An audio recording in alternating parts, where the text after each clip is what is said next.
Yeah, let's start with FedWatch, and we're going to bat lead off here with a regular villain on money markets, and that's Agustin Carstens, who is back, this time in India.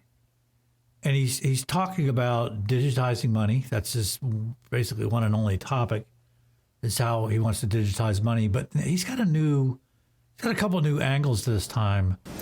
I mean, I think during the last many years, at least a decade, in the different parts of the world, there has been major efforts to incorporate technology into the financial practices.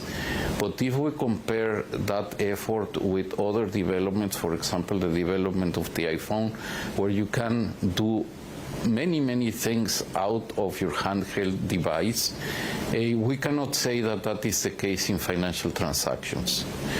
I remember 15 years ago, last time, or one of my first times I came here to India, to call to Mexico was almost impossible.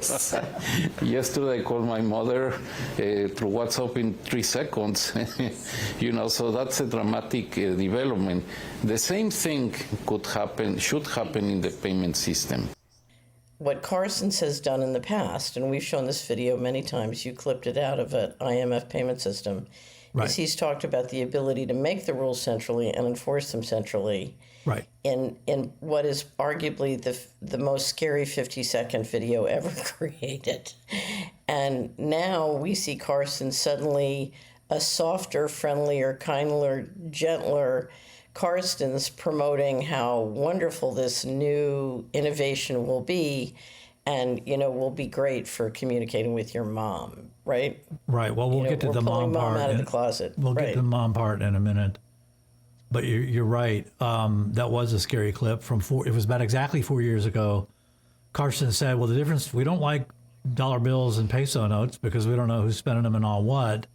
So with CBDC, we can make up our own rules and decide what you can buy and what you can't. We have total and absolute control. Now what he's saying in this clip is, we don't really have the advantages the iPhone has.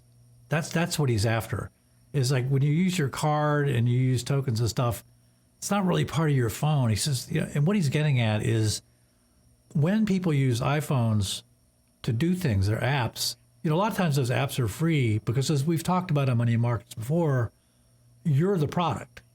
That what's being sold is the data in connection with you, and oftentimes that's biometric data. And as technology advances, they're getting closer and closer to being able to read your mind. And so it doesn't take a huge leap to realize that's why they're interested in the iPhone, is they can kind of get at what you're thinking. But what I discussed with Nandan, and he was absolutely fabulous in this process, is the fact that we wanted to do a system or build or have a vision, more than any, articulate a vision where the financial system is concentrated in the individual, where the individual can do any type of transactions with anybody they want, no matter in which location, at any time. Just like the way you use your iPhone. Now, what is very significant is the technology is there. Basically, by using tokenized assets or tokenization of financial assets and creating unified ledgers, you can really build an architecture where, from a technological point of view, this vision can materialize.